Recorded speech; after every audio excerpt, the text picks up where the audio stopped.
আসসালামু আলাইকুম। আমি তৌহিদুজ্জামান। আজকে কথা বলবো ডিপ্লোমা ইঞ্জিনিয়ারিং যারা পড়াশোনা করতেছে তাদের একটু কেরিয়ার বিষয় নিয়ে। তো আসলে যারা ডিপ্লোমাতে ভর্তি হয় তারা সবাই আমার মতো মধ্যবিত্ত ফ্যামিলির সন্তান। কেউ কৃষকের সন্তান, কারো আব্বা ভ্যান চালায়, কারো আব্বা রিক্সা চালায়, কারো আব্বা কৃষক, কারো আব্বা শ্রমিক। তো এই সব পরিবার থেকেই ডিপ্লোমা ইঞ্জিনিয়ারে ম্যাক্সিমাম স্টুডেন্টরা আসে, শিক্ষার্থীরা আসে এবং উচ্চবিত্ত থেকেও আসে, সেটা খুবই কম। কারণ আমার বাস্তব অভিজ্ঞতা থেকে বলতেছি, আমি 52টা ডিস্ট্রিক্টে গিয়েছি। তো এই যে আসলে মানুষের সাথে দেখা হয়েছে, শিক্ষার্থীদের সাথে কথা হয়েছে, ম্যাক্সিমামদের মানে মধ্যবিত্ত, মানে আমার মতো। তো যারা আসলে ভর্তি হয় মানে ডিপ্লোমা ইঞ্জিনিয়ারিংয়ে, তাদের এরকম একটা স্বপ্ন থাকে যে আমরা 4 বছর ডিপ্লোমা ইঞ্জিনিয়ারিং শেষ করার পরে পরিবারের মানে একটা অবলম্বন হিসাবে দাঁড়াবো, পরিবারের একটা হাতিয়ার হব। তো এই চিন্তা সবারই থাকে যে আমরা পরিবারের জন্য কিছু করব। তো সেটা যখন মানে অনেক স্টুডেন্টরা যারা পড়াশোনা করে বের হয়েছে, অনেকের কাছে হতাশার কথাও শোনা যায়। কিন্তু কেন হতাশার কথা আসবে সে বিষয়ে আজকে একটু কথা বলবো, আর কি করলে হতাশ হবে না সেটাও বলবো। তো এখন এই মধ্যবিত্ত ফ্যামিলির ছেলেপেলে ভর্তি হয়েছে, শিক্ষার্থীরা ভর্তি হয়েছে। তো তাদের যে পরিবারের জন্য কিছু করবে, সেটার জন্য নিজেকে চাকরি পাইতে হবে, নইলে উদ্যোক্তা হতে হবে, একটা কিছু তো করতে হবে। সেই একটা কিছু করতে হলে নিজেকে দক্ষ করে গড়ে তুলতে হবে। এই জন্য বলা হয়ে থাকে দক্ষতা নিজের সম্পদ, দক্ষ জনশক্তি দেশের সম্পদ। আর আরেকটা কথা আমরা বারবারই শুনি, কারিগরি শিক্ষা নিলে সর্বস্তরে কর্ম মিলে। এই কথার সাথে আমি একটু অ্যাড করতে চাই যে হ্যাঁ, অবশ্যই কর্ম মিলে, কিন্তু কর্মের জন্য নিজেকে অবশ্যই দক্ষ করে গড়ে তুলতে হবে। কর্ম কিভাবে মিলবে? একটা প্রতিষ্ঠানে চাকরি করতে গেলে, একটা প্রতিষ্ঠান যখন একটা মানুষকে চাকরি দিবে, সে তো মানে ওই প্রতিষ্ঠান যখন লাভবান হবে তখনই তো আমাকে রাখবে, তাই না? আর প্রতিষ্ঠান যদি আমাকে তারা লাভবান না হয়, সেই ক্ষেত্রে তো তারা আমাকে নিবে না। তো কিভাবে আসলে মানে নিজেকে যোগ্য করে তুলবো সেই বিষয়ে একটু কথা বলি। পলিটেকনিকে ভর্তির পর থেকে আসলে মানে 6 মাসে সেমিস্টার, এর মধ্যে মিড টার্ম পরীক্ষা থাকে, তারপরে হচ্ছে ক্লাস টেস্ট থাকে, কুইজ টেস্ট থাকে, সেশনাল খাতা থাকে, তারপরে হচ্ছে ফাইনাল পরীক্ষা, ফর্ম ফিল আপ, আবার ছুটি থাকে। সব কিছু মিলিয়ে আসলে মানে খুব তাড়াহুড়োর মধ্যে 6 থেকে 7টা বই থাকে, এগুলো পড়তে হয়, প্র্যাকটিক্যাল কাজ আছে এগুলোও করতে হয়, সকলভাবে আগাইতে হয়। তো এইখানে মানে থিওরি তো সবাই পড়ে, অনেকে প্র্যাকটিক্যালটা ঠিকমতো গুরুত্ব দেয় না। এই প্র্যাকটিক্যালটা গুরুত্ব না দেওয়াই হতাশার সবচাইতে বড় কারণ। এই জন্যই আমি সবাইকে বলি যে প্র্যাকটিক্যাল মানে কাজ নিজের জানার আগ্রহ থাকতে হবে। এখন স্টুডেন্টরা অনেকেই বলে যে আসলে প্র্যাকটিক্যাল ক্লাস হচ্ছে না, এটা হচ্ছে না, এটা হয় না, ওটা নাই, এটা নাই।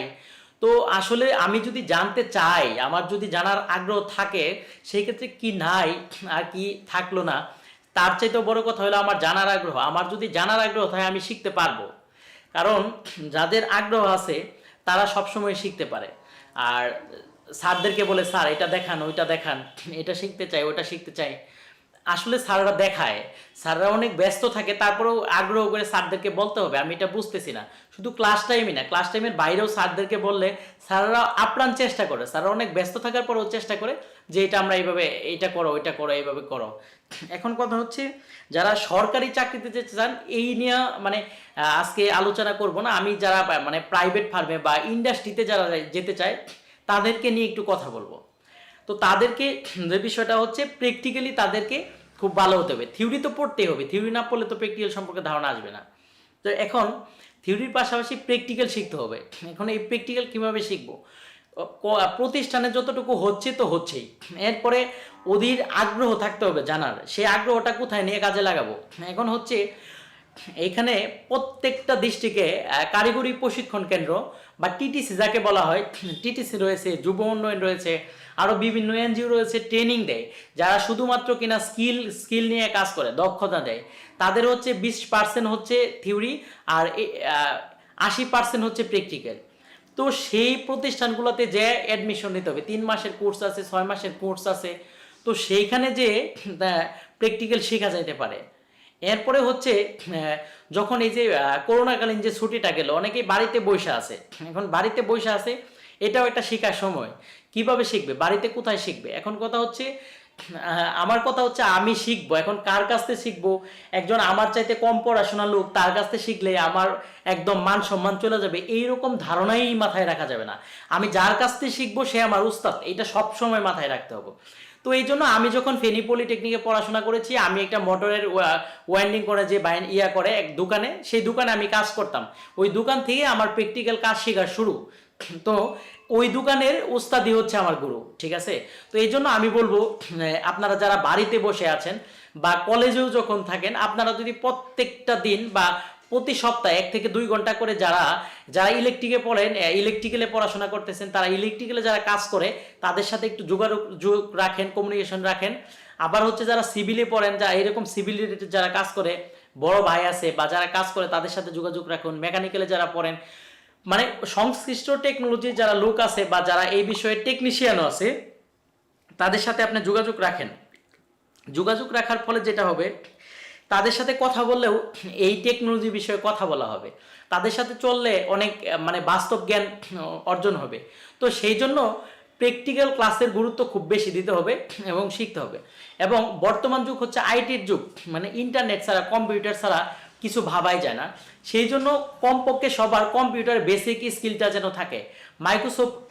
মাইক্রোসফট ওয়ার্ড, যেটা ওয়ার্ড এক্সেল মানে মাইক্রোসফট অফিস, এই কোর্সটা সবাই যদি করা থাকে, তাহলে মানে নিজেকে চাকরির জন্য যতটুকু প্রস্তুত, একটা সিভি তৈরি করা, সিভি পাঠানো, এই কাজগুলো নিজে করতে পারবে। আর তো এই জন্য মানে আমি শুরু থেকে যেটা বলতেছি, প্র্যাকটিক্যালি গুরুত্ব দিতে হবে। কারণ কোথায় থেকে শিখলেন, কি শিখলেন, মানে শিখতে হবে, মোট কথা আগ্রহ থাকতে হবে। আর যারা ইলেকট্রিক্যালে পড়েন, তাদের যেন সবার একটা নিয়ন টেস্টার থাকে, এটা থাকতে হবে। ইলেকট্রিক্যালে পড়েন অথচ নিয়ন টেস্টার নাই, তাহলে এটা আসলে খুব ভালো কিছু না। নিয়ন টেস্টার সবসময় থাকতে হবে। এখন অনেকের প্রশ্ন হলো, আমি কি ইলেকট্রিশিয়ান, আমার কাছে নিয়ন টেস্টার থাকবে? আরে ভাই, আপনি যদি ইলেকট্রিক্যালে কাজ করতে চান, আপনি যাই করবেন, বিদ্যুতের উপস্থিতি আছে কি নাই সেটা আগে জানা চাই। তো সেটা জানতে হলে থাকতে হবে নিয়ন টেস্টার।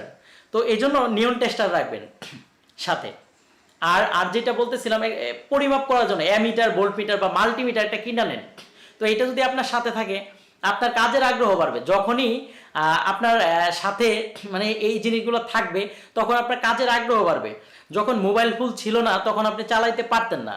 যখন আপনার আব্বা বা বড় ভাই মোবাইল ফোন কিনেছে বা পরিবারে একটা মোবাইল ফোন হয়েছে, আপনি এখন সব পারেন, প্রতিটা ফাংশন পারেন। কেন পারেন? আপনার ঘরে মোবাইল আছে, আপনি ওইটা চালাইতে চালাইতে শিখে গেছেন। এইরকমই হলো প্রত্যেকটা জিনিস। প্র্যাকটিক্যাল যখন আপনি করবেন, খুব ভালোভাবে শিখবেন। আর যেটা শিখবেন না, তখন যে পারে তার কাছে যাবেন, এটা।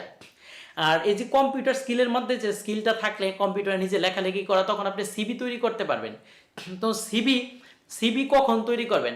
একেবারে যারা পলিটেকনিকে আছেন, একেবারে প্রথম সেমিস্টারে সিভি তৈরি করবেন। কেন সিভি তৈরি করবেন? মানে চাকরির জন্য আপনাকে উপস্থাপন করার জন্য প্রথম মিডিয়াই হচ্ছে আপনার সিভি। তো সিভিতেই কিন্তু আপনাকে দেখবে আপনি আসলে কি করছেন না করছেন, আপনার স্কিল কতটুকু, এটা তো আপনি বইলা বুঝাইতে পারবেন না। এবং প্রতিটা স্টুডেন্টের জন্য একটা ইমেল অ্যাড্রেস থাকে, প্রত্যেকের ইমেল অ্যাড্রেস থাকতে হবে। আপনি সিভি পাঠাবেন কিভাবে? আপনার নিজের ইমেলতে পাঠাইতে হবে। আপনি যদি দোকান থেকে পাঠান, আপনার চাকরি ইন্টারভিউর জন্য দোকানদারকে ডাকবে, দোকানদারকে চাকরি ইন্টারভিউ দিতে যাবে না আপনাকে জানাবে না। তো এই জন্য আপনাদের একটা ইমেল অ্যাড্রেস থাকা লাগবে। আর সিভি প্রথম সেমিস্টারে করবেন। আর সিভি ফরম্যাট কোথায় পাবেন? অনেকের প্রশ্ন।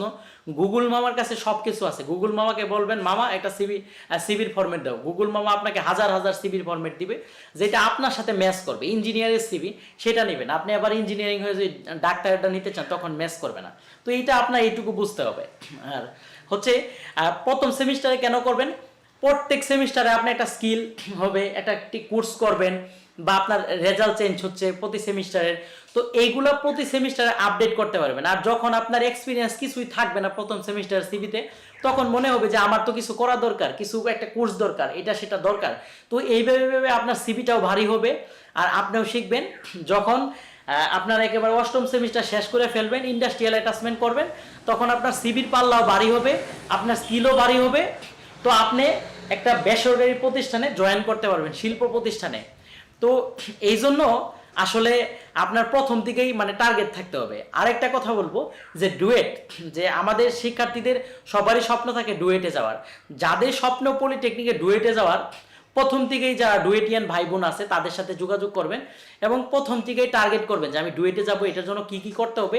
আপনার পলিটেকনিক বা আপনার প্রতিষ্ঠানের অনেক অভিজ্ঞ স্যাররা আছে যাদের অনেক শিক্ষার্থী ডুয়েটে পড়াশোনা করতেছে, স্যাররা এই স্যারদের দিক নির্দেশনায় এরা ডুয়েটে চলে গিয়েছে। তো আপনার স্যারদের সাথে কমিউনিকেশন করবেন যে তারা ডুয়েটে কেমনে গিয়েছে, আর ওই ভাইদের সাথে কমিউনিকেশন করার চেষ্টা করবেন কিভাবে ভাইরা ডুয়েটে গিয়েছে বা বোনেরা।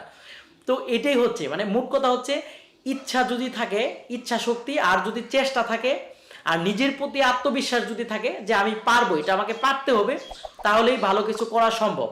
আর আত্মবিশ্বাসটা এরকম থাকতে হবে, আপনি যদি চিন্তা করেন আমি পারি কি পারবো না, হবে কি হবে না, তাহলে 10টা নেগেটিভ চিন্তা চলে আসবে। আর আপনি যখন চিন্তা করবেন আমি এটা পারবোই, আমাকে পারতে হবেই, সেই ক্ষেত্রে এখান থেকে আপনার সফলতা আসবেই। তো আমি সবশেষ যেটা বলতে চাই, আপনি স্বপ্ন দেখুন, চেষ্টা করুন, সফল একদিন হবেন। তো এইটুকুই, আজকে এই পর্যন্তই। সবাই ভালো থাকেন, সবাইকে ভালো রাখেন। আল্লাহ হাফেজ, আসসালামু আলাইকুম।